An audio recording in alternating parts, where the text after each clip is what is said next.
All right, we are live. A little late, but a bit late than never. So, ladies and gentlemen, boys and girls, thank you for joining me this Saturday. I do apologize, or I should say this Saturday with Coffee with the Cop, and it's actually Coffee with Cops. Um, Today, SWAT Theory is joining me, and I'll let him do his little bit, or I'll let him do his intro in his awesome voice. I still think I'm going to get him to do some work for me for my podcast stuff. But anyways, this is where it's actually this is evolved. Oh, hold on, Fox is texting me, so I used the wrong overlay. What overlay are we supposed to be using, Fox? Not that one.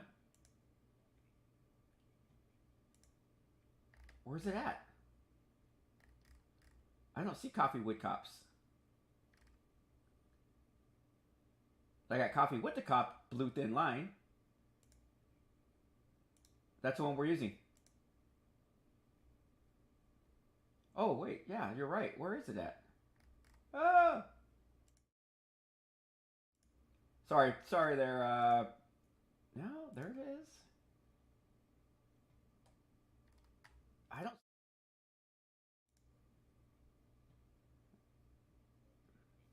We're off to a fantastic start, and now I'm black and white. Ah! So I know how to fix that.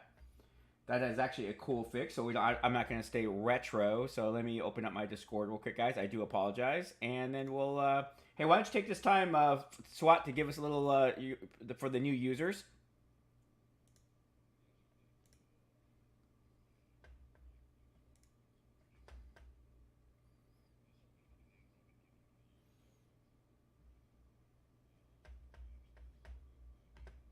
Nice.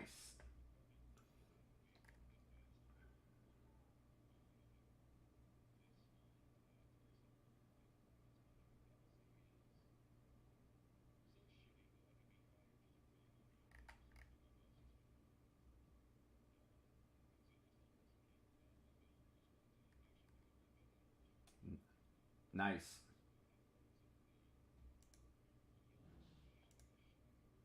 Oh, stand by. Stand by. All right. I'm sorry, SWAT. Go ahead and give your intro again. I do apologize. there you go. Okay. There we go. We got audio. We got audio. Okay. I was trying to bullshit through American Sign Language, so I probably said something hilariously offensive. Sorry. Um, yeah. So as I was saying before, I got ball gagged. Um, I've been in law enforcement. I just celebrated my 8th anniversary here recently. I've been on a SWAT team for 5 years, or coming up on 5 years here very soon. I've had a relatively young career. However, it's been a very fast-paced, a lot of different calls, a lot of experience very quickly, to the point that officers we get from the academy in our state generally try to get scalped into other, like, Capitol Police and other equally, if not more populous cities, just for our call volume. Um, the reason I have my face covered, as just to touch on it real quick, is because my department's policy sucks, and I could be fired from my department just for being on here. So I do the best I can for plausible deniability and just trying to stay here, stay entertaining, and stay knowledgeable to help people that have questions for Chris or other people in there, even though he's done this for about as long as I've been alive. So that's me in a nutshell. And we're not going to discuss the ball gags remark. So here's the I did a short video yesterday that I'm going to upload, and here's the one thing I liked about what evolved with Coffee with Cops, and SWAT's going to definitely be helping me with that goal I have. Is I have looked on YouTube for cop shows, and the one thing that I have found is that most people that are doing what I'm doing and what SWAT are doing are inactive police officers. They're retired, or some have just have been medically retired, such as Night Cop 35. So it's very rare to actually get active Leos to doing what we're doing, and SWAT puts it out there quite perfectly. The simple fact that there's policies in place that kind of like stop him from doing what he wants to do. I have some restrictions on my end, hence the reason why I was off of YouTube for 2 months. That was not anything of my doing. I was ordered to kill my YouTube channel, which only helped my YouTube channel to grow. I said But effect. Yeah, it was a great effect. I mean, I grew like 3,000 subscribers in my 2 months that I was off. It was like, okay, well, the effect that they were hoping for did not happen. But the cool part is, and producer Juan is here, is that we have guys like Only Cops, Josh and Bill, who are retired Leos out of Texas that are able to say the things that SWAT and I would love to say about certain situations. And until we retire, we really can't say. I mean, SWAT's a little bit more, has a little bit more amenity because he is wearing his mask, but his voice is very distinct. But for Thanks for me, pointing that out. you got an awesome voice, man. You got a radio voice, dude. I was on a radio station actually before I took this job. Yeah, I love that. I love that. But what I really wanted to do is I want Coffee with Cops to grow. And the way I want it to grow is I want us to be the show that people come and ask their questions, good and bad, about law enforcement because we have a good perspective. We have a coast to coast perspective of what is going on in law enforcement. I'm not going to say the criminal justice field because the criminal justice field includes the jails and prisons and the court system. And I can't speak to those two systems because they're just screwed up. Now, law enforcement, yes, we have our problems, and we always. But here's the one thing about law enforcement, and I know, and I'm gonna let SWAT talk about this, is that we adapt. We adapt based upon what is happening. We're probably the only field that has to adapt immediately when something happens. If we get one guy who does something wrong or does something within policy, but the policy is so antiquated, the policy and the training is so antiquated that we realize, crap, we probably should have changed that. It changed immediately. We could talk about all the Fergusons forever. We could talk about the George Floyds. We could talk about all of this stuff. These are incidents that happen in particular areas that there is no rhyme or reason why it took place. There is no rhyme or reason why different things happen. There's just, unfortunately, there is bad training, there is bad policy, and once something does happen, it comes into our face, and we have to change and adapt. And I know, SWAT, you had given your intro, and you had said something your years on, but think about your years on of all the things that you've already had to, that you're not doing anymore, or you're doing differently just in the last couple of years. Yeah, no, that's been huge. I hired in 2014, and back the things they did back then and now. I mean, you could almost I would say definitively every decade something critical changes in law enforcement. Like, so we had this. I mean this with all the love in the world, but we had this fossil on our department that he hired on like the 50s. And he retired. It was about close to. My apologies. No worries. And they hired on close to, mid 50s, and they retired about the same time I was coming on. And I was just interested talking to the old timers. And back then, before Tennessee versus Garner, they would just chase after these burglars, and they'd get stuck under fences or get hung up on fences, and they'd walk up, take out their 6-shooter, shoot them twice in the ass cheeks, and go, "That'll learn you," and walk off. No reports, no use of force, no nothing. They just shoot the person twice, walk away. And that was how they did it in the 50s into the 60s. And then Tennessee versus Garner came out. Oh, man, I'm a college-educated idiot. I think 73? I may be way off base, but then that became the reasonable, use of, you can't shoot a fleeing felon unless it's justifiable with all the other things that go with it. So then things started like escalating a little bit, which more or less, you started getting guys that would articulate why this guy who just robbed a bank is a general threat to the public, and you'd still have like the Dirty Harry shootouts and all that. And those are the extreme cases, obviously. It's not including like the what would be perceived as the excessive use of forces leading up to cases like Rodney King, which even then there's like details missing. Like I think he actually broke the spine of an officer trying to arrest him and some other stuff, and then it got carried away, and then we know how that ended. But even this, it's like every 10 years something happens. So 2000 to 2010 maybe, I think you started kind of seeing like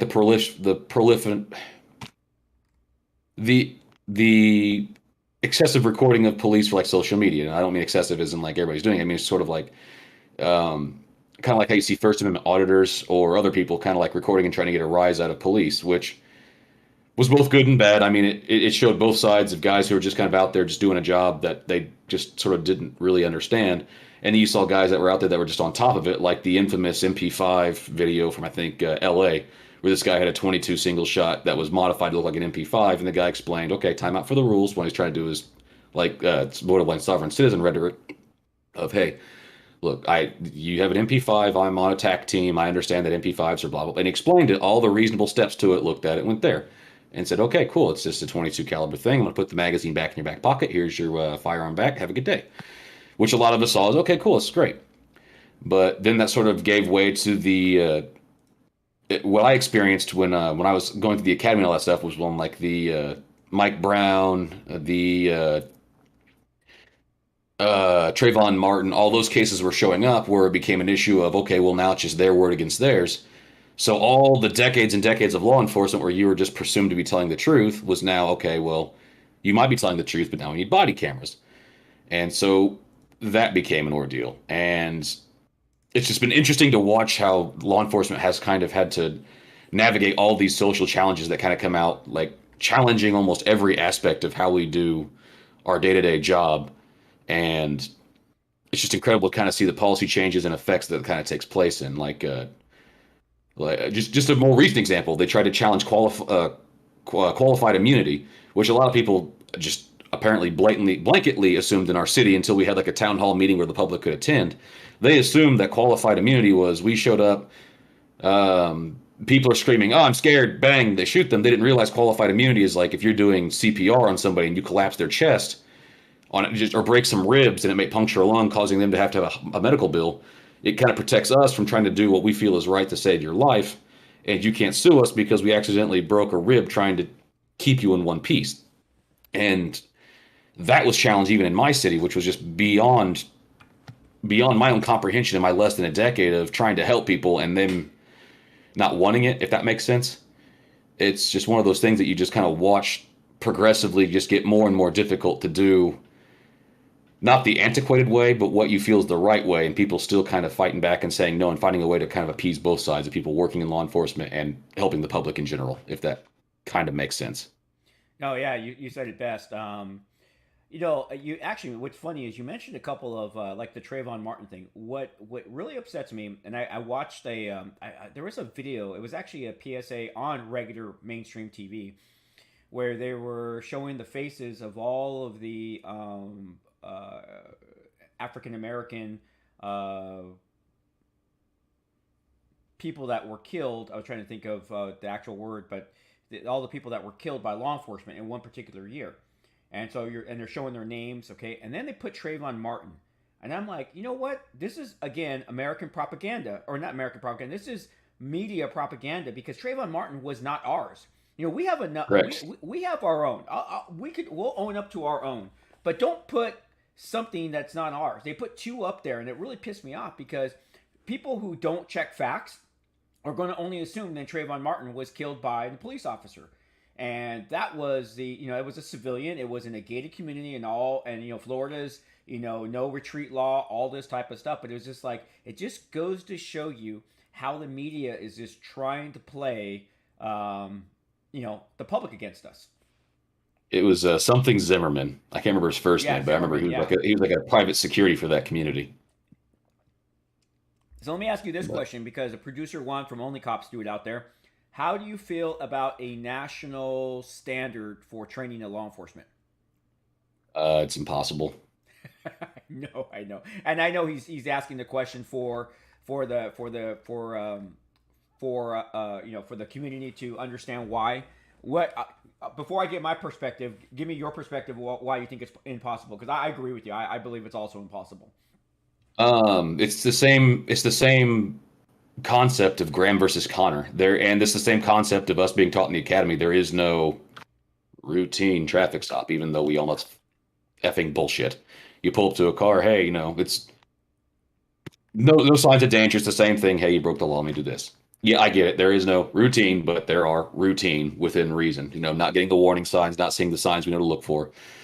But it's different. Like the environment that I grew up in and I live in is super different than the urban environment that I have to work in. Like there are calls where it could be dispatched to SWAT. We've got a shots fired call. Um, John Franklin's farm. Reports of 3 shots fired. Blah blah blah. Whatever. For a lot of those communities, which are very close, you could roll up and just go to the front door damn near. Not that I'm saying it's smart, but when you know the guy, or you could even use your bullhorn from the driveway and just kind of, John, it's me. It's SWAT. I need you to come on out now. We already got the call, if you don't mind. And he'll come outside and be like, yeah, I know. I caught the neighbor trying to bang my daughter again, and I wasn't very happy about it, so I shot his truck 3 times. I didn't mean to hit him or shoot him. I just shot the back tires out and wasn't trying, the usual stuff. Like, okay, John, go ahead. That's great. You handcuff him, do your job. I'm like, John, excuse me. John, now you can't be doing that. We've been dealing with this before, and I told you once, I'm going to tell you again. You keep doing this shit, you're going to wind up in prison, and you can just, that stuff.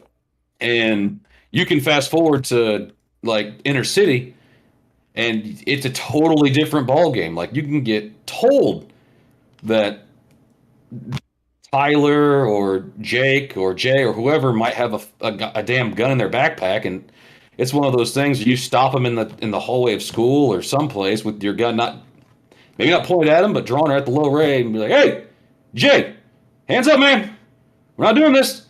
It's just, you can't just go up to him now, Jay, I heard you may have shot at somebody in the cafeteria. It's just different environments, different situations, different scenarios. It's impossible to have a blanket. Demolition Man? That's what I was thinking. You can't just sit there and go, stop. Dispatch, not stopping. Like, you can't do that for everything. There's got to be different protocols for different calls, which we actually, not to go too far off, not actually, this works perfectly. To kind of deviate a little bit, we had one of our newer SWAT officers we have on. He's have only like a year or two on. During a Sims training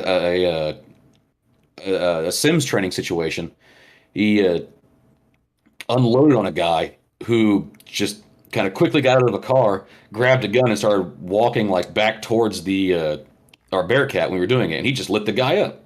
Which, we understand that action beats reaction. If he's walking closer, he's trying to defeat the distance gap that we train for, that kind of gives us an advantage over short range or close range or long range or close range engagements. And after, he lights him up. He's our commander goes, okay, it's great, but you F this up. And we had to explain, look, if you're in patrol and you're in your mobile coffin, that's fine. We get it. But we're in a 20,000-pound armored vehicle. We should be behind cover. It shouldn't be an issue until he gets beyond that door to our armor. Yeah. Like, at this point, we should be using 40s, pepper ball, everything else to try to detour him from coming towards us. We mitigate the risk when we get activated. But if you're in patrol, again, different scenario, different equipment, different gear, different vehicle, different armor levels. Like, there is no possible way you could do a federal you must do A before you do B before you do C. Exactly. It's impossible.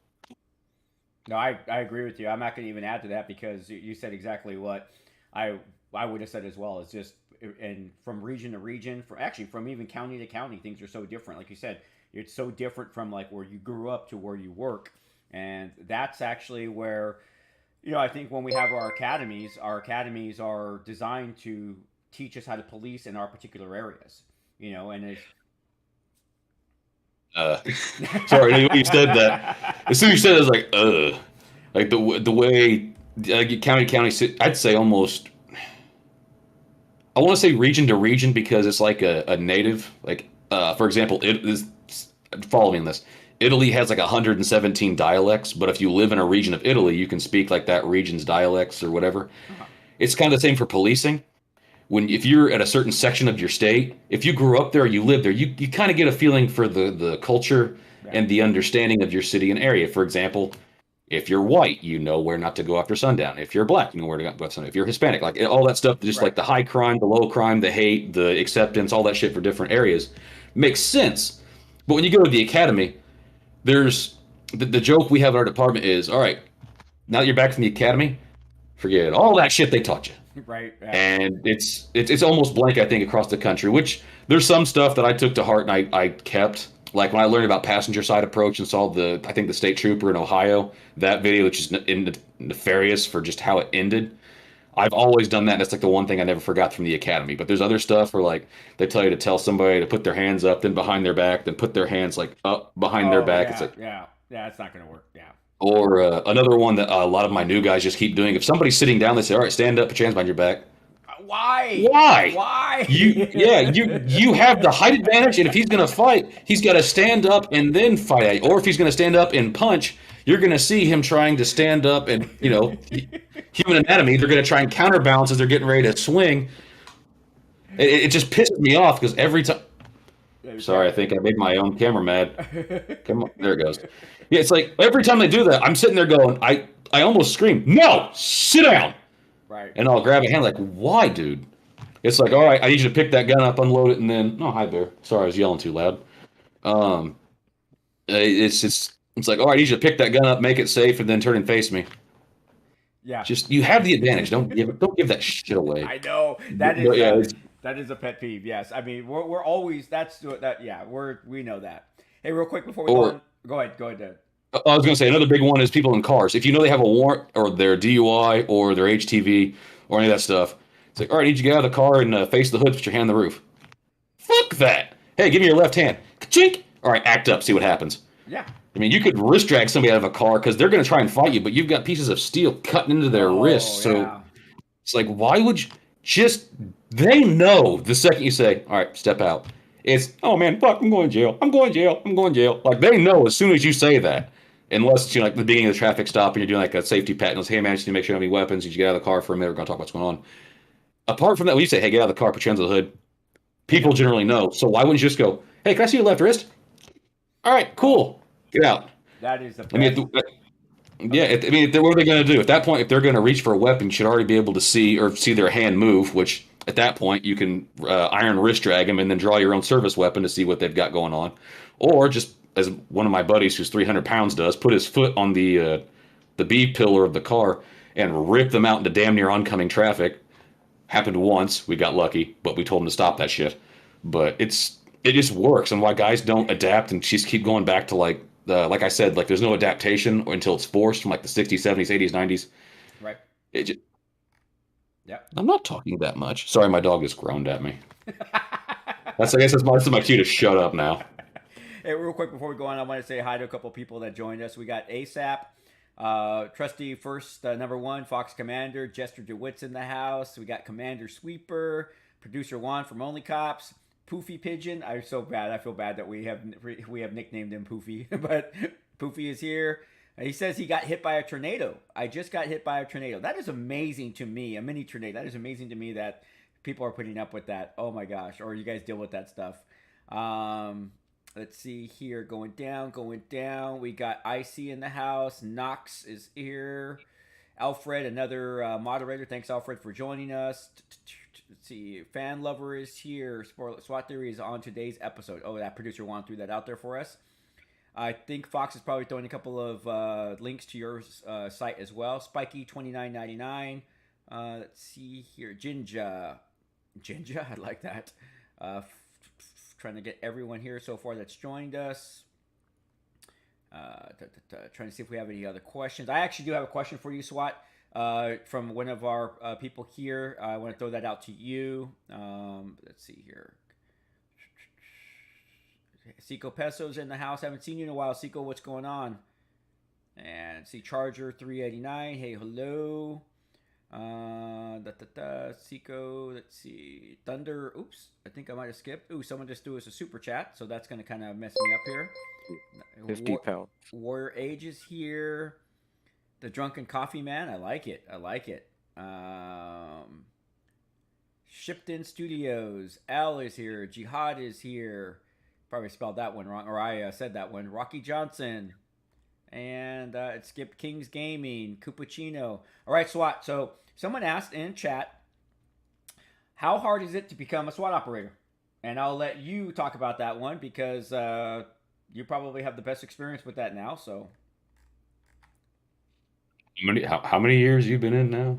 well, I know how hard it is, but I want to hear your perspective on like what you had to do to become SWAT, because you said you got hired in 2014. You've been on SWAT now 5 years. Yes, I'll get my senior operator pin, I think is what they call it, in September. So Okay, so I've got a couple months to go.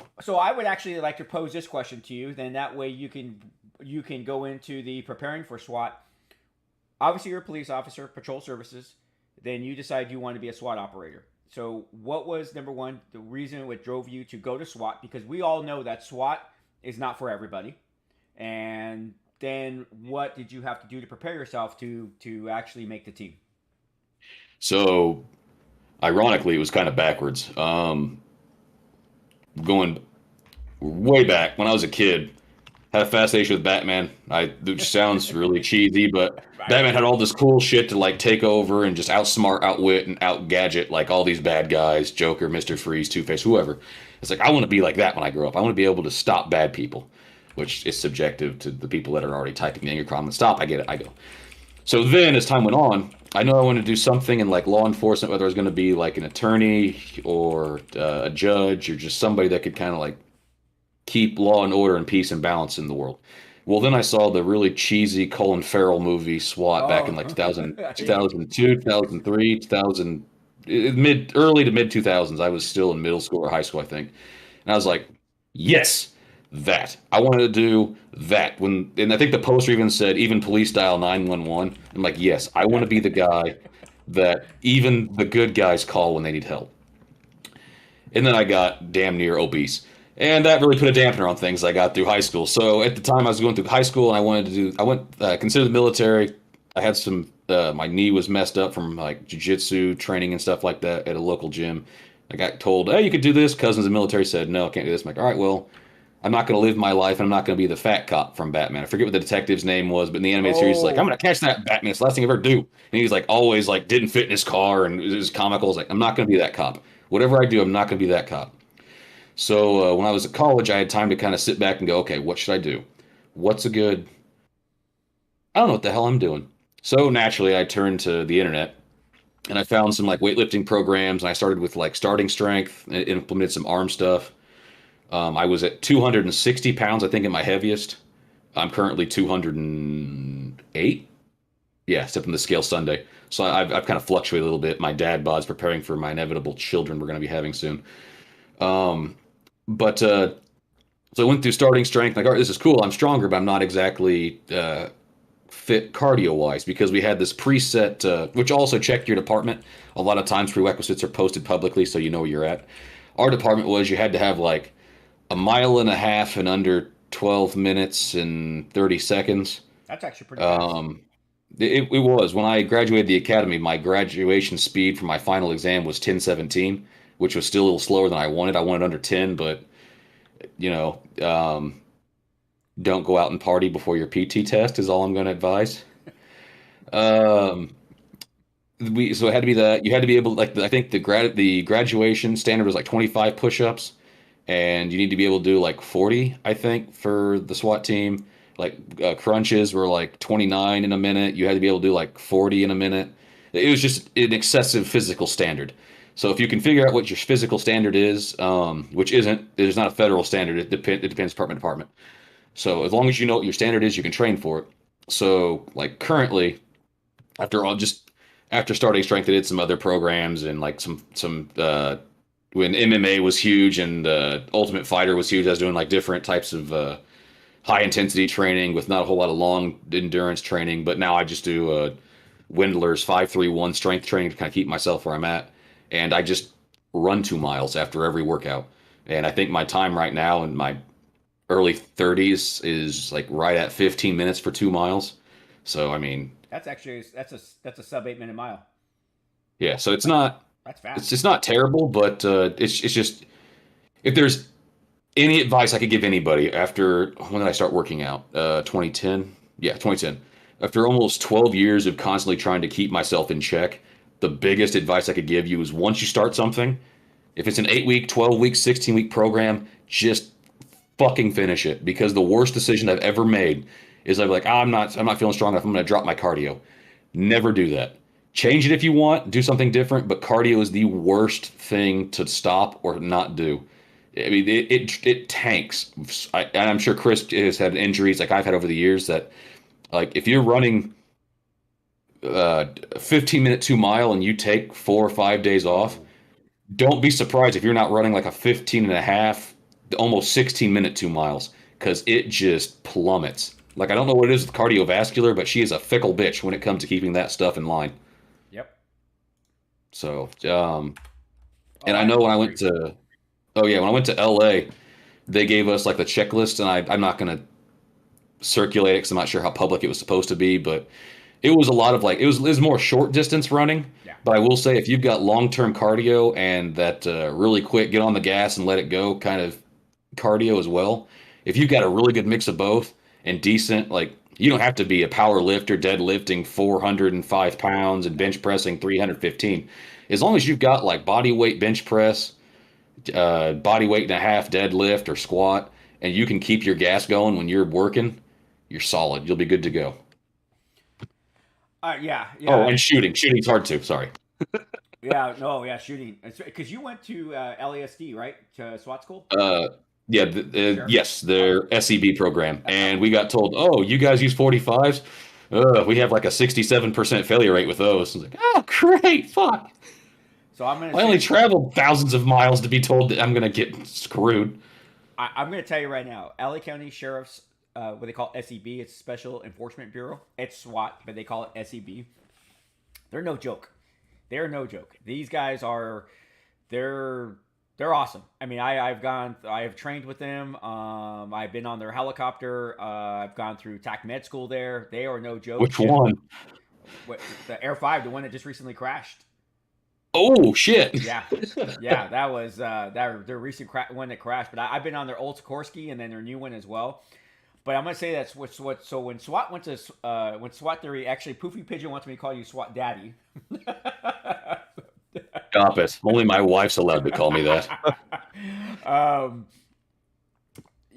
People fail out during shooting. I was about to shit my pants because I missed mine by 2 points. And I traveled from thousands of miles away. So imagine me going back home going, Chief, no one was more surprised than I when I... Right. So, they straight up told us, like, everybody there was using 9s. There was a couple 40 cals, which they struggled a little bit. They failed a couple local guys. Yeah. And, like, what sucks is when you're on the line...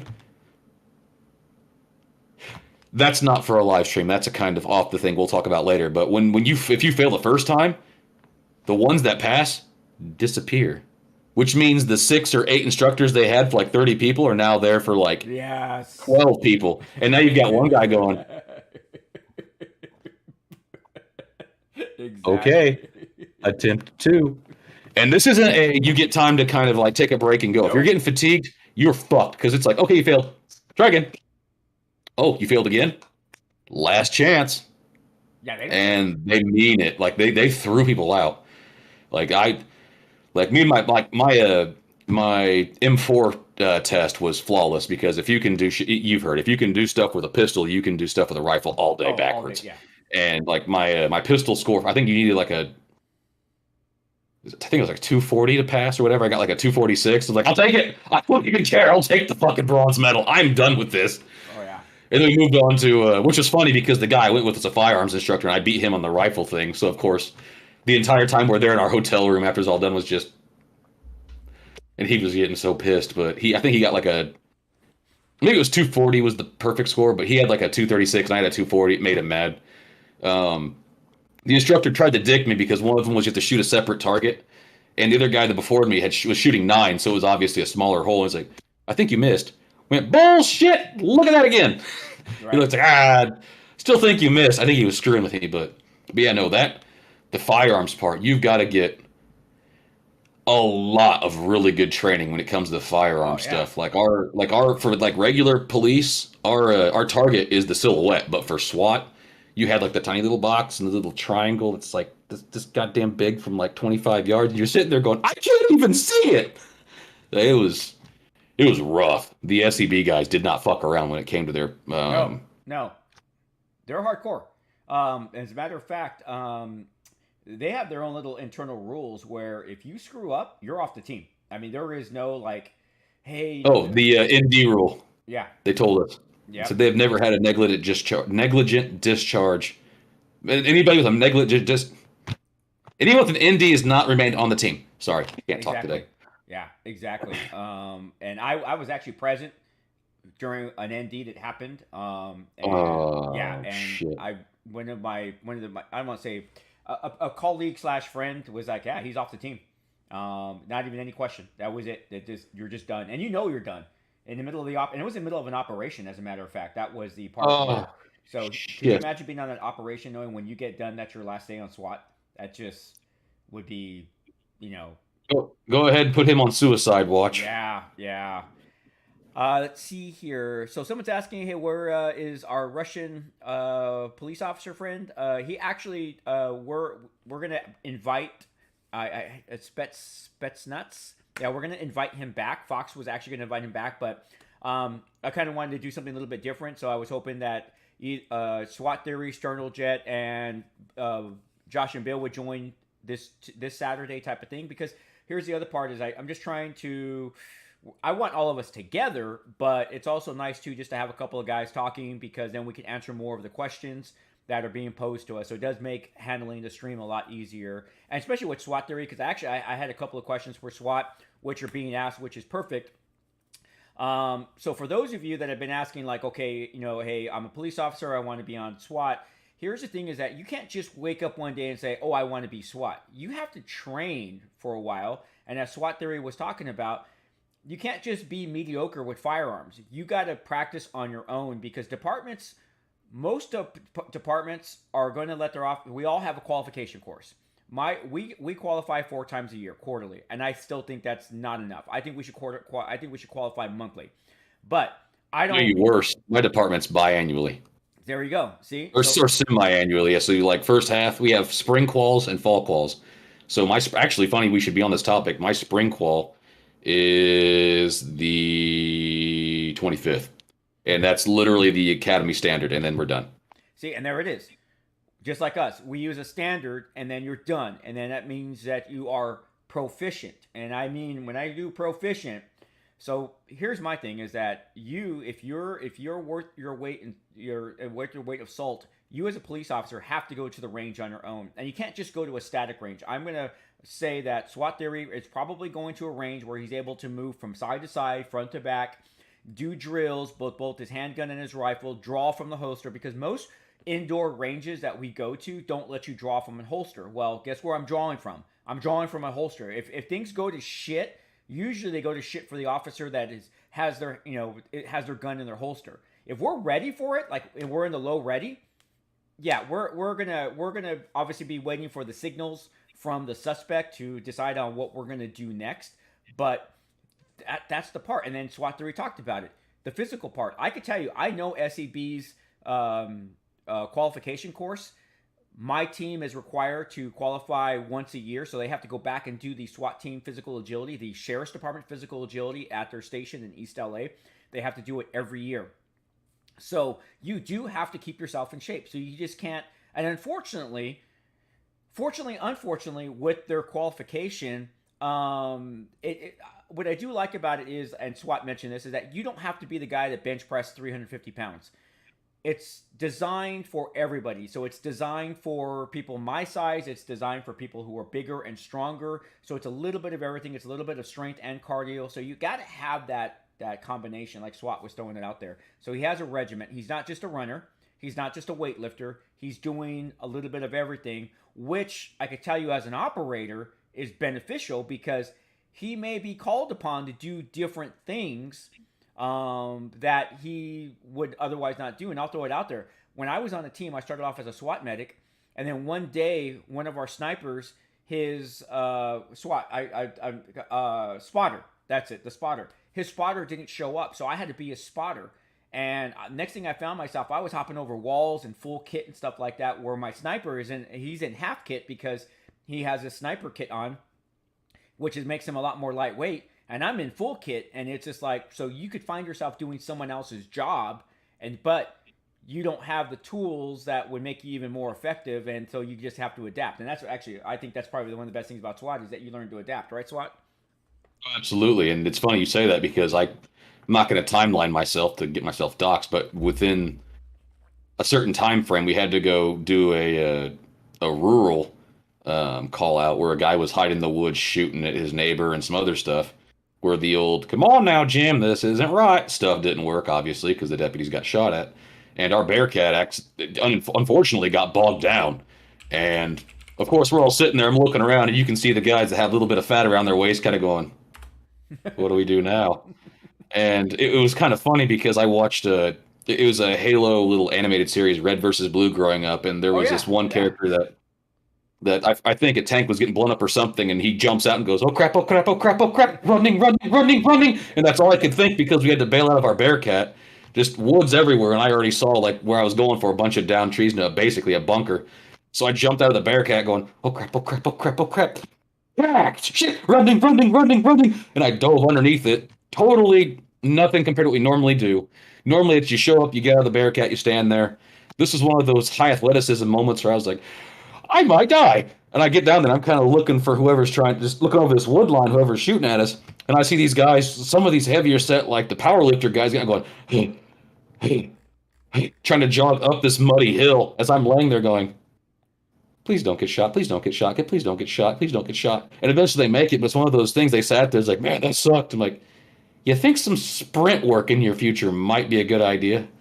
Yeah. Like the guys that just get stagnant, it's actually one of my best friends in the department who was he trained with some Rangers. He was deployed overseas for a while. The motto he was told by the SF guys he worked with is, there's the quick and there's the dead. And that put a lot of emphasis for me to start get up in my cardio training of he's not wrong. The slow lumbering targets to where they're trying to get to cover are the easy targets. And if you got some guy sitting in a house trying to pick you off, like, oh, that's easy. Lee a little bit. There we go. And just thinking like the bad guy, that was the absolute last thing I want to give him. So yeah, no, yeah, I agree. Hey, real quick, I want to give a shout out to Ginger Ninja. I love the name. But thank you very much for that super chat. That is freaking awesome. I really want to say thank you from the bottom of my heart. That is much appreciated. He actually states, or he said in his super chat, just sharing the positive vibes from across the pond. I do appreciate that. Ginger, if you're still in the chat, what part of the across the pond are you from? Just kind of curious on which country you're in. I'm gonna assume England, but I could be wrong. But I would really love to hear where you're from. And also, if you could DM me on Instagram, I would love to send you a token of my appreciation for that super chat. That is just an awesome, phenomenal super chat. And I definitely want to send you something special for that. So if you could DM me through Discord or through Instagram, I would much appreciate it. That would be awesome. Hey, SWAT, I do have a question for you. Yes. So we play. You play tactical games. So you and we play tactical games together. We played some Ready or Not, and I know you do some gaming too on your own. And I don't want to give bad info to the gaming community, but one of the things that I find frustrating, and I know this is a law enforcement thing because I'm definitely trying to get a hold of the guys over at, well, I have got a hold of them, the guys from Shiftfire, because they're military, they're special forces. We trained, and I'm going to ask you how you trained. I always trained when we were going through rooms to be at the low ready with rifles. Ooh, storm hitting? Yeah, Thor just slapped my house pretty good. Sorry. Yeah, go ahead. Just so you guys know, SWATtheory is about to sit through a relentless storm, which is like, just blowing me away because right now I'm in shorts and a t-shirt and I'm going to be barbecuing later on this afternoon, having a beer. And this guy's... Yeah, actually, since you mentioned it, if you go back to the beginning of the stream to now, I just noticed my window has totally changed its tint. you could probably watch as the stream goes on just how bad the storm's getting ready to get. Right. My German Shepherd's like up on my feet under my desk right now because she just does not do storms. But sorry, you were saying about low ready. Okay, real quick though, I'm gonna answer. Ginger from Scotland, thank you very much. I just want to let you know my wife's family is from Scotland. And I would give her last name if we weren't here in stream, but I'm going to give you kind of a funny story. I'm going to give you an ancestry.com story. So when my mom is really big into, and then I'm going to get to SWATs real quick. So my mom's really big into finding out our genealogy. So my mom has done the ancestry.com and she's been tracking back. I mean, my mom has got us back to like the 1400s, which is awesome. It's just phenomenal to see that.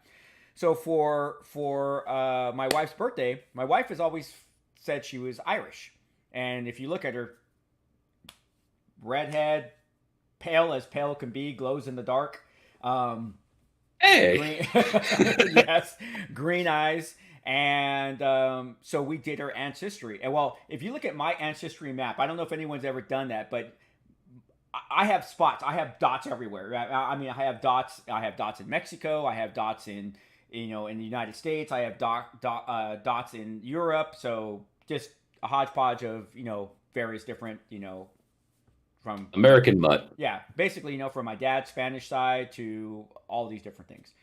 We do my wife's SWAT. It is so funny. It shows Scotland and then Tennessee. There's 2 dots. She literally like, whoo, boom. And it's amazing because there was no other dots outside of Scotland. I mean, it was literally Scotland, and it was in the center. And then next thing, her family immigrated to the United States, and that's it. So talk about a pure blood. That was interesting to see that. But so yeah, so she was like, oh, I guess I'm Scottish. So it was kind of funny where she. And then we have a friend of ours. His name is Dave. He's English, so the two of them go at it. Obviously, because of the old rivalry there. But all right, I'm going to digress on that. So I want to ask SWAT because here's my thing. I'm going to ask SWAT how they train. So SWAT, our guys here in Southern California, for the most part, here's what frustrates me about movies, and I'm sure you've seen it. In the movies, you see everyone entering a room like this at the high ready. They're looking through their scope. And they're like this, okay? And it's like the whole entire search is like this. Whereas we search in the low ready so that way we have a better field of vision. Is that something that is still being taught, or am I just totally off basis on my perspective?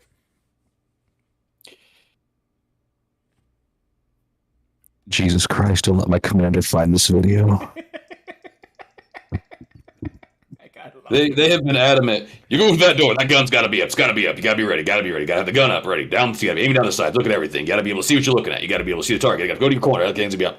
I've always said it doesn't take very long to go. Peep, peep, peep. Right. And if you're in a fucking room at 6 feet from somebody, I could hold my gun out over here and go shit, and probably still hit them in the chest with it. Like. Now, granted, if it's one of those, like, you can make further of a shoot in the face, like, fuck! A little bit slower to go, okay, hostage shot, but I have just, and it's one of those that you're the bottom of the totem pole, and the ornate eagle's up here, but it's one of those of why. I use a blocky-ass EOTech because, A, I like the circle dot, because close quarters, I just get the circle on something in a fuck situation. It's just easier versus just finding the dot and be like, is my dot on there? And then squeezing it. The personal preference aside, but yeah, I've always been a huge fan of putting that EOTech just underneath my eyes, so my rifle is not here, but it's down here, and I go and I can kind of see without anything obstructing my view or fucking with both of my eyes trying to line up what I'm looking at. And we've even done it in Sims. I've seen somebody, and and as I've been turning my corner, I can look right at them, and then I can just natively bring my hands right where they need to go and start dumping rounds as I'm scanning from the left side. I've got a wall here, scanning, taking my corner, and then as I'm pushing my gun around it, I can bring it up. But the fetish with just keeping that ready at all times is just counterintuitive. Like we were also taught, like, there's always somebody in that corner. You gotta be ready. You gotta take down the target in the corner. What if it's somebody sitting there going, they didn't see me when they came in the building? And you go, target! No. It's just the over amplification of getting guys ready to go, and like you've done all your stuff, your gas, your announcements, all that stuff, and now you're going in after a bad guy, which sometimes it's just them, but sometimes, which happened to us recently on a hit, you're clearing through and go, shit, contact staircase. I was hiding in the closet, I got scared. Cool. Keep your hands up. Like, it's just one of those of why obstruct your view? And then I know Ready or Not does it with tripwires. Not that we encounter that often. I shouldn't have said that out loud. Fuck. Right. But you got to be able to like see. Like you got to be able to see high. If people are trying to like hide like up high from you, or people have set shit for you to trip over and all that stuff. Like you get that shit out of your face. And it's the same reason of you never do high ready, you never have your gun up. I'm 6'3". If I'm number 2 in the stack and the guy in front of me is ready to go and my gun's over his shoulder, all I have to do is go over your head. If he goes right or if he goes left, ready. Like it goes back to the federal country one way of doing things thing that pisses me off. There is not one way of doing it. Right. Now, if I'm 5'6" and the guy in front of me 6'2", and I'm high reading at the base of his skull, I'm sure his family would prefer me not to send every memory he has in a confetti fashion forward if something critical were to fail. Again, that's just me. Or if I'm 6'3" and the guy in front of me is a behemoth of a man at 7 foot, I probably won't high ready. I might tuck low ready around his side and just kind of like, hey, look, dude, not to control the number 1 guy, but get the fuck out of my way. It's the same thing. I don't know why they're always like, all right, stack up at the door. The door is like right here. Can't get closer. My barrel will protrude out. Then it's like, well, you can't port high over your shoulder, which I know I talked about in Ready or Not pisses me off. When you close something, you can't port high over your shoulder, which I'll always do because that EOTech, whoever I'm aiming, I can pull it back, and if I still have to shoot, I can do accurate from like over my shoulder or tactics and shit. But yeah, I never understood why it must be always the ready. Like there's been countless times I've gone up to a door and I've kind of low readied, kind of assessed the door, see if it's a swing out, swing in, whatever, double check, make sure it's not jammed or anything. Like, okay. And then as I go in, a lot of the times for me personally, because I'm just so tall and I've got goddamn orangutan arms, I'll just hold my M4 over my shoulder, and as I'm going through, I'll bring it out just enough till I feel the end of the stock come over my shoulder and slide it into place as I'm coming in, punching a corner, and if there's nothing there, just whoop, drop real quick, scan, reassess, and re-aim. So I don't get it. I don't know why people are just, must be done this way. No exceptions. It's like, no, I agree. There's a lot of exceptions. No, I agree with you. And the whole thing, like, too, is when I'm hoping next month, once I'm healed, I'll be doing some content creation with the guys over at Shiftfire. And nice. One, I think, is, I know both are special forces. I think one is Ranger and the other one was SEAL. So I wanted to get their perspective. Delta's better. Which one? Tell the SEAL Delta's better. Okay. I'll give you a name you can drop, and it might actually piss them off. But probably right. Anyway, while you're there, tell them if they want a professional talk on the radio, I'm your guy. Yeah, they're good. They're good dudes, and I wanted to actually get their perspective on Ready or Not and some of the realism, but because we know the military does it different. That's the other part, though, too. Oh fuck yeah, they do. But their mission is so different. That's what people don't realize, is that people are like, well, I love the. Don't get me wrong. I like the. I think when people do perspectives, like, because we've all done work for the channel Gameology. And Gameology's been really awesome. In fact, I even gave them your name. I don't know if they want the hooded person, but hey, you never know, right? But they want perspectives on different games. I honestly believe that the best perspective to have would be the military guy and a law enforcement guy if you're talking about a tactical game. It doesn't matter which one. It could be Ground Branch, Ready or Not, SWAT 4, it doesn't matter. Because I could say what's realistic and not realistic on the law enforcement side, and then they could say the same on the military side, because their training is so different. Because like our mission, though they have a life-saving mission, they're the frag. They go from the days and I don't blame them. Bang every room before you enter it. That's absolutely, and even some brand. I won't speak and give away who does what, but there was some of our guys got invited, and they banged the. I can hear it. That's getting close. I can hear it. They bang the hell out of every room, and even our operators are like, yeah, I just thought, keep it cool. I know what a flashbang is. I'll just, when they come to the door, I'll shoot them. They use those flashbangs to good effect. Like he said, yeah, knowing what those things do and all they are is just a big, scary, loud flash, and then boom. Still terrified me. Like I could feel my heart beating in my throat with these guys coming through. And before you know it was, you heard ting ting boom, and you got lit up by fucking Sims guns. You're sitting there going,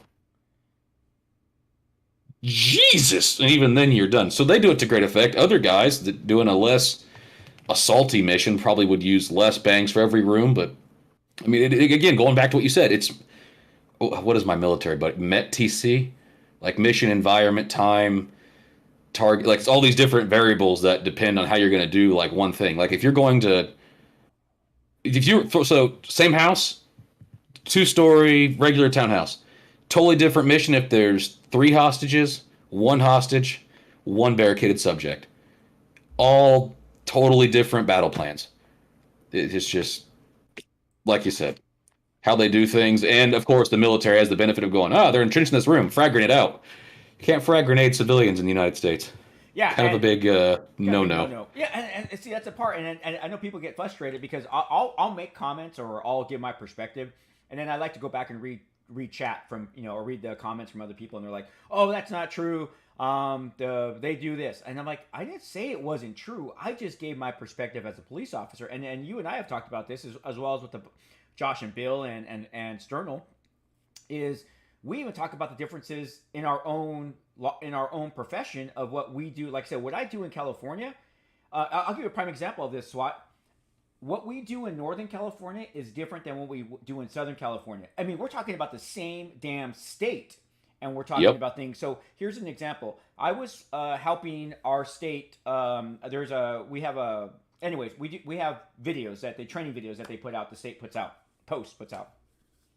So I actually have been helping them design videos for the last 10 years.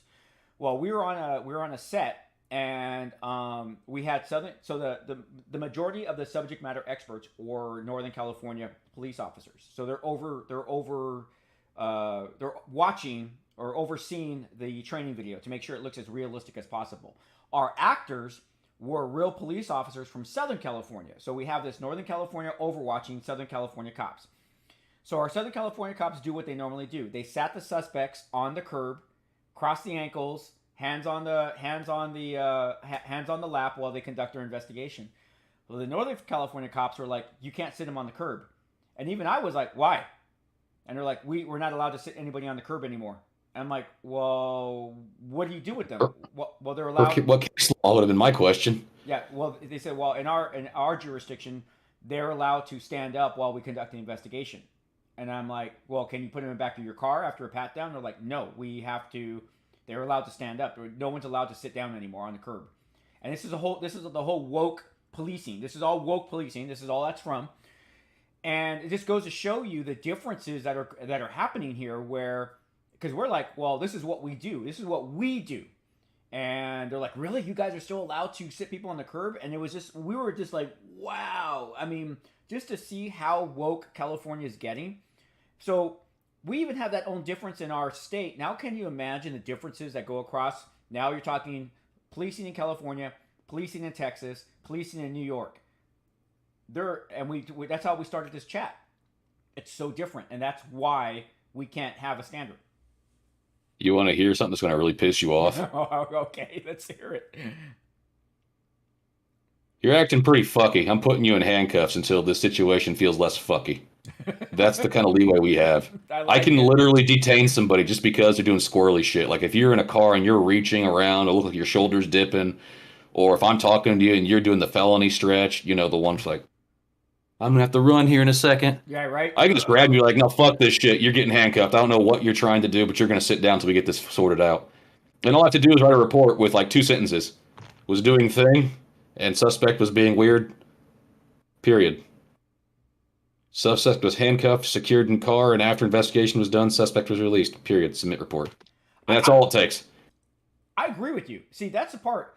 I have no problem, even in my jurisdiction, if an officer, and our officers do that. Our officers will detain people, put them in handcuffs until they know what the heck is going on, right? And they write it, as long as they write it in the report, it can articulate the facts. I think that's what we have lost in some areas, is that we have lost the ability to be able to say why we're doing stuff and give our reasoning. Because you and I both know, We could drive down the middle of a street and say this guy is up to no good, based upon what we're seeing, the clothing, the neighborhood, the way he is acting. I mean, we are able to articulate all that information and put it in your report. Don't paint the picture for everybody. Tell me what you saw that caused you to, at least have reasonable suspicion to detain this person, which then led to your probable cause or blah blah blah blah blah. But you're right. A couple of lines and we're good. We're good. Mm-hmm. It's a good example of that. I can follow up with. I had one myself. It was a dispatch bolo for blackmail, like a white Camry or whatever. Female called in, reported ex-boyfriend, said he was ramming her car with his car, and they were like 3 blocks to the right of me. And this came out. I was like, oh shit! So of course I hit it and went. White Camry, black male, whatever car she was in, black female. He was actually out of his car, like slapping against her driver's side window. For all I know, he's using his car as a 4,000-pound bullet trying to kill her or anybody else. So I draw my firearm low ready. The guy's just walking back to his car, the usual, hey, stop, hands on the fucking roof now. Don't get in that car, the usual stuff. It's like, oh shit, this guy means he's serious. So I handcuffed him. I said, you're not under arrest, you're being detained. What the hell is going on? As I'm putting the handcuffs on, he kind of explains, baby mama's got his wallet and other stuff. Things she neglected to say on 911. So I get him secured in my car, kill his engine, talk to her. Turns out she's being kind of a bitch. Took his wallet, his house keys, had his work clothes and ID badge to get into the shop he worked at, like a steel mill or whatever. Had his medication in the car, psychotic medication, if you can believe that. And it was his second car that she was driving that she basically stole. So it's like, oh, you fucking lied to me. So of course this guy's in the back seat basically in tears, and I have to go back there and go, all right, look, dude, like I said, you're not under arrest, you're being detained till I figured this out. And I look at the car, there's not a scratch on that back bumper. So I was like, shit. So we worked through it, we pulled him out, got him all of his stuff, told her to kick rocks, his friend came and got the car. Totally wasn't what we thought it was, but everybody on the sidewalk, which I know it made Facebook, was white cop points gun at black man trying to stop black female. It's like, okay, cool. We've now made it a race issue, even though, you totally ignored the very publicly available broadcast that went over that you can get on your cell phone. But yeah, so all I did was type up a report. People was like, that was a racist thing he did. We had no reason to stop that man. And then they released my body cam footage and the Facebook post of the thing. It's like, this is all he did. Here's his fucking report that says why he did what he did. And everybody's like, oh, well, that kind of makes sense. You think?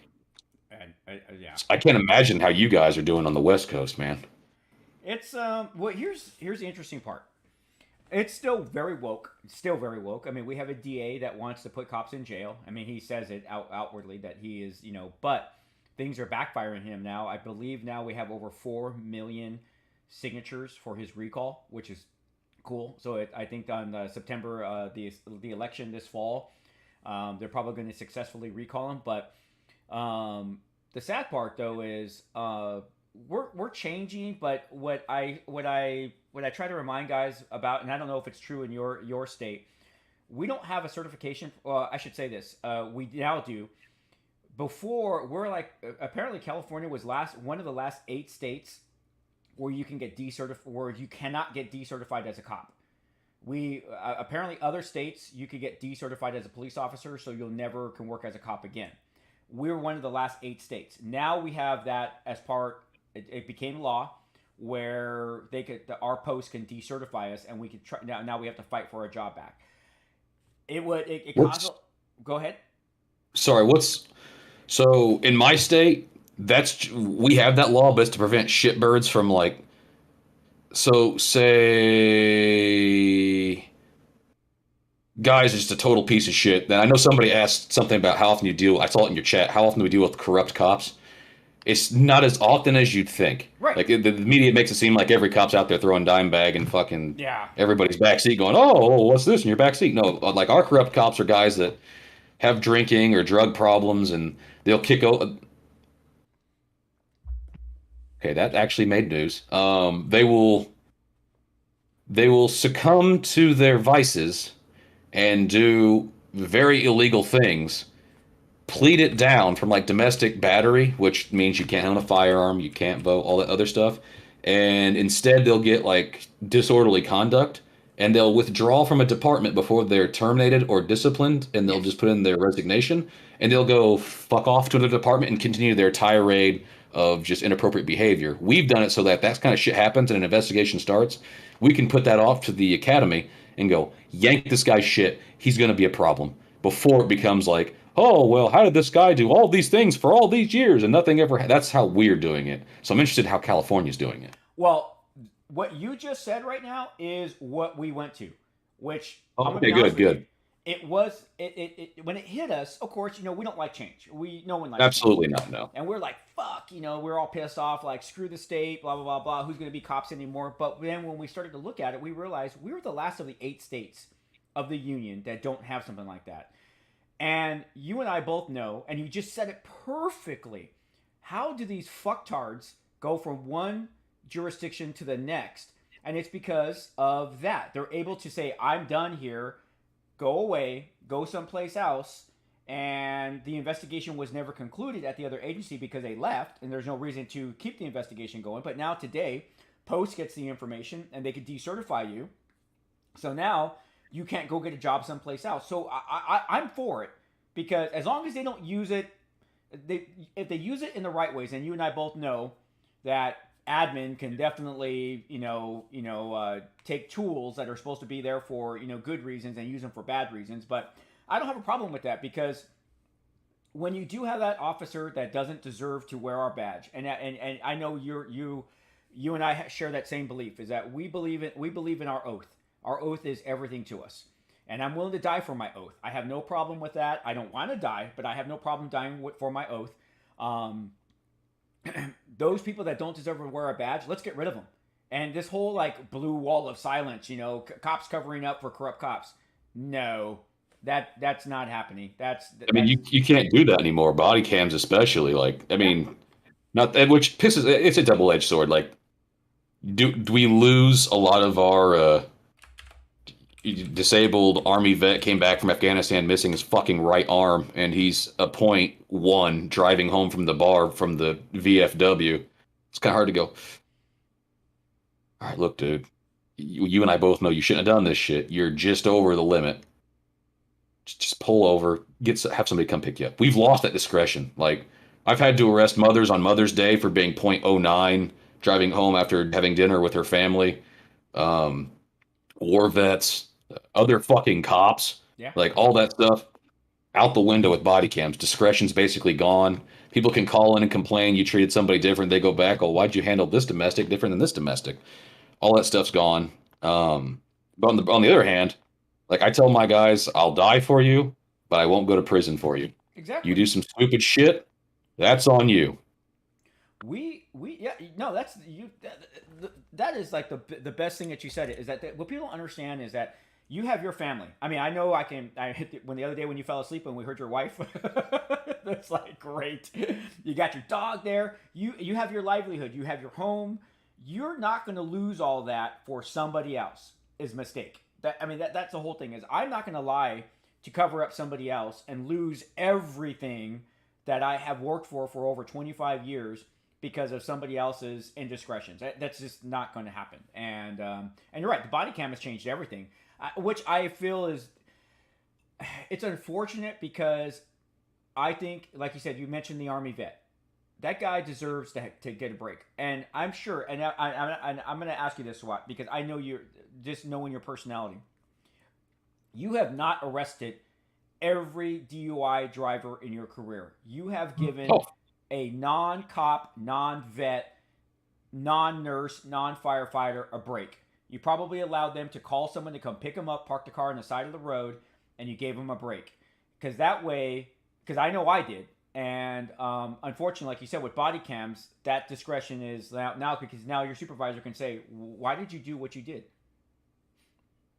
Absolutely. There's been people I've arrested before where I probably should have arrested him for PI, but it's just one of those. My dog got hit by a car. My wife burned all of my shit, filed for divorce. She took the kids. She said I was inappropriately touching my own children. Like all this laundry list of shit, and knowing the family, knowing him, knowing her for sure, and knowing everything going on, it's like, yeah, I can kind of see why you down that fifth of Sailor Jerry's. Um, where do you want to go, dude? And I'll just take them home, and if they go inside and they stay the fuck out of the street the rest of the night, help my community. But if I take him there and the next thing I know, I get a call from a local church that he's pissing on their statue of Christ in the front lawn, a little bit of a story change there. He's got to go at that point. But Right. it's like people always say, like community policing is a big thing. And I think it is. If you can correct behavior without adding a burden to the taxpayers having to pay for somebody to sit in a jail, and you can solve a problem outside the box, I think that's an awesome solution. Just me personally, because not everybody needs to go to jail. We're all human. We all have those days where it's just like, fuck everything. I'm just going to live for me for the next 5 hours. It's within reason. Obviously, don't get behind the wheel of a car and slam into a light post, because that could have been somebody's family. And don't drink and drive, period. I'm not saying do that ad hominem where you can just do it whatever. Just because you heard this one guy said it's okay. It's not okay. But like another good example is I've got a friend who's got a really bad spinal injury, and he's been denied pain medication because it's an opioid and he might get addicted. So we're just going to not do that. And they give him like fucking ibuprofen for like 4 herniated discs. And it's like, really? Really? And there's been days he's called and he's like, hey, SWAT, I'm about 18 beers in. My back doesn't hurt, but I'm kind of hungry. Think I should go to Burger King? No, no, I will get that for you. Obviously, you can't do that for everybody, but there are people that, not playing the vet card, there's like Vietnam vets, military vets that just don't have anybody. They come home, they don't want to go back to their home, they go to where their buddies live, or they might have a family member, a grandfather, mother, whoever, and they pass away, and then they're at that city by themselves.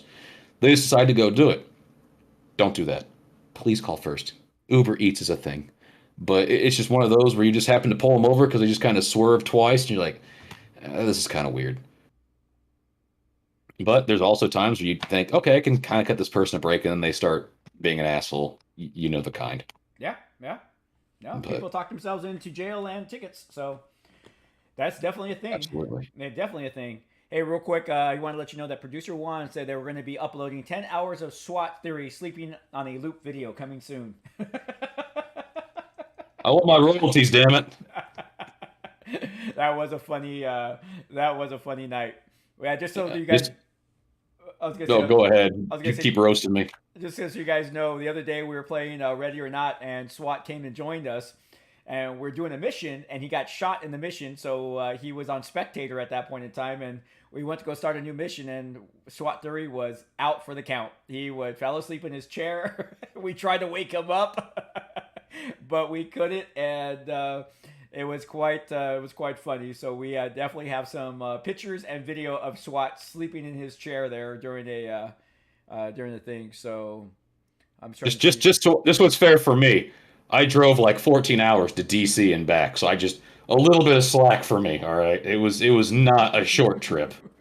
Police week took a lot out of me.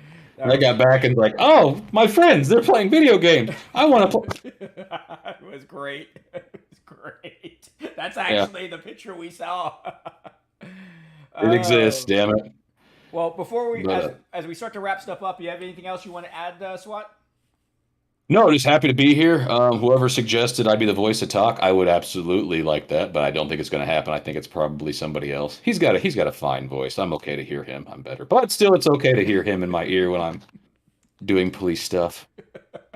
My years of radio operation, or in the past, they were fun, but well, I'm telling you, I'm gonna be honest with you. I'm hoping that we can build Coffee with Cops to be bigger. I mean, to the point that where I don't want to say it's scripted, but maybe we start taking a topic and we talk about it for the, have it dedicated.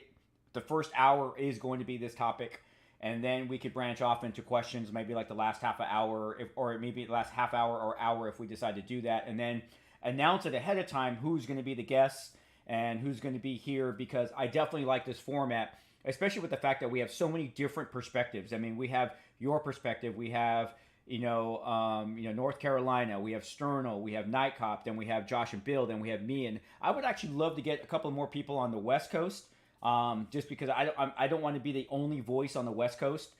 We have plenty of voices spreading out that way. But yeah, I'm kind of hoping that, because if you think about it, and we may even have to see how we could cross. What's the best way I could put it? Dual stream onto Twitch, because Twitch has that group going as well, where we can have both simultaneously going on. Because like I said, this is something different. This is not happening. Even if you look at the big streamers like Donut Operator, Officer Channing Tatum, or not Channing Tatum, Officer Tatum, whatever his name is, they're not active. And I think we can give a breath of fresh air between the retired Leos, the injured Leos, and the rest of us that are active, and that perspective of all of us, I think makes for a better show. And actually, I think also too for a lot better information. Oh yeah, and just to build up on that, two things, because you mentioned the scripted thing. I meant to talk about no pursuit policies, which I'll just blanket. When I was in DC, people are driving through intersections and red lights and ATVs and crotch rockets and dirt bikes, because I think DC has a no pursuit policy. So it's the fucking Wild West when you're driving out there. We almost got hit driving my squad car, and they didn't give a shit. So I was going to talk about that. That's pretty much it. No pursuit policies don't work. Just is what it is. And to touch on Donut, no disrespect to him, but I was like, oh, okay, cool, yeah, no, good for him. And of course, he got in when like YouTube was like starting up, and he took off and all that. But I didn't realize he was only on a police department for like 3 to 5 years tops, and he was on a SWAT team for like I think just under a year. And it's like, why are you the end all be all in law enforcement? Yeah, and no disrespect, he was able. No, absolutely. I mean, he got his. He got in when it was good, but it's like you've got you who's done it. You're still in it. You've done it for almost 3 decades, or was it 3 decades? 22. I've been a cop now for 25, but I've been in public safety for 35 now. 39 years. Yeah, so almost a decade on me, and how long I've been on this earth for just public service. And you've got some people that are just kind of in there and do that. I mean, granted, the information he gives isn't wrong. It's just one of those like, good for you, but behold, everyone else who's still doing it. Well, that's the thing, though, too, is you and I both know, too, a lot has changed since... Oh, God, a lot changed since, like, 2020. Yeah. I mean, in fact, even like I was with Josh and Bill on their breakdowns this weekend, or actually on Thursday, and we were talking about tasers. When tasers came out, tasers were like this is going to save the world, right? And now we're like, no, that is almost a useless tool, especially... now that we know all the problems with taser, as far as like, baggy clothing, blah, blah, blah, blah, blah, all those things that we can go on, it's not the end all tool.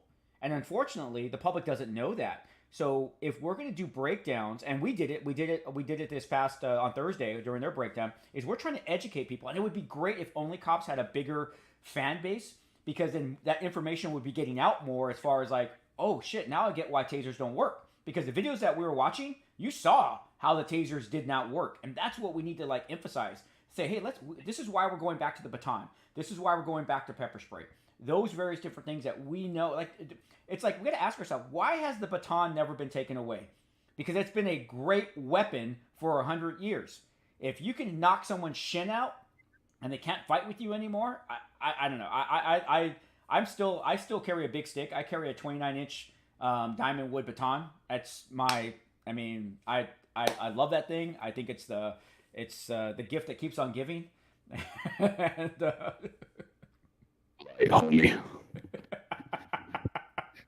I love this guy. My dad used when he was a deputy. He's like, you see this? Nothing intimidating about a flashlight till they get lippy. I was like, Dad, that's the 90s. We can't do that anymore. Right.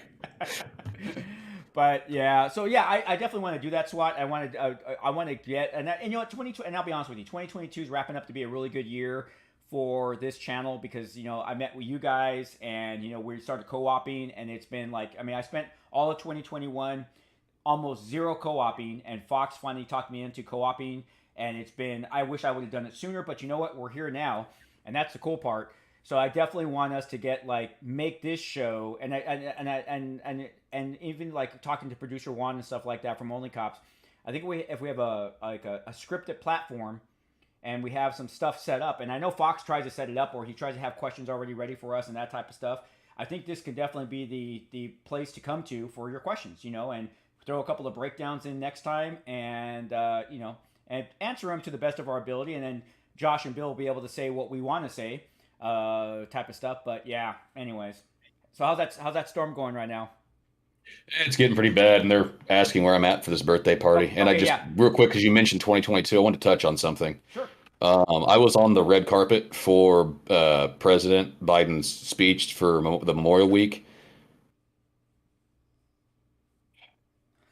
Um, wow. I I'm not trying to play politics, but just because it just pissed me off because I know a couple years back he did his memorial speech for the families that were Yeah, suffering from lives lost of violence against police and the federal stuff, and then defund the police. And then this year he said fund the police, like a yeah. whatever. But it just because to get off my chest this year, and I'm not trying to do politics, but when he came on the carpet and almost tripped and ate shit, if you can see the thing of him walking down, it's funny. There was a spot we were watching that the Secret Service kept tripping on, like it's gonna kill him. Uh, He's gonna hit that. It's gonna be over. Kamala's our president. But he hit it, and instead of him falling, you heard of him like double stepping, trying to survive. He gets to the stage, and I think he opened with, "I want to talk about the weapon of war used to kill those people in Buffalo," and it's like you do realize there's a lot of feloniously murdered police families in this crowd right now, dude, right? right. And then he spent like two sentences talking about the lives lost in police and how we need to fund police. And then he went right into his COVID relief bill and the billions he's going to spend in the Ukraine, and then left the stage. And it's like, oh. Yeah. See, a lot of good going for 2022, but the leadership is Yeah. from the executive level, they still need to step up their game, and that's about all I'm going to say about that. And I do agree with him.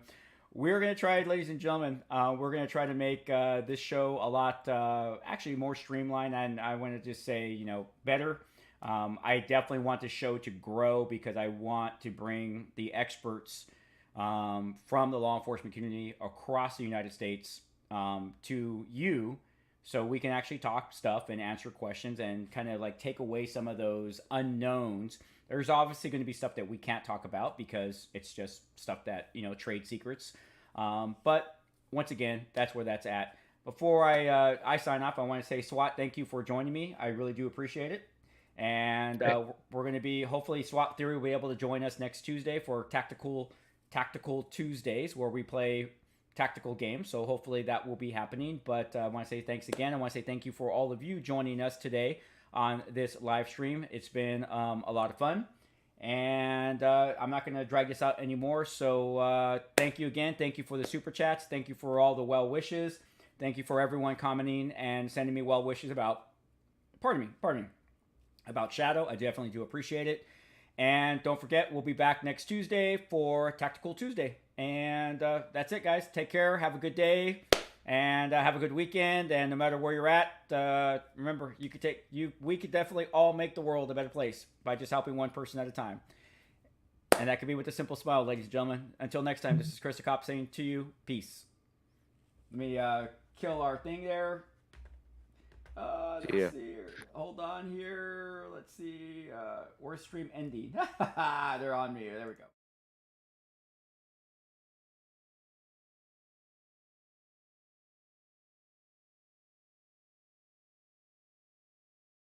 Excellent. Yeah, it went well. I've gotten like countless. Ah!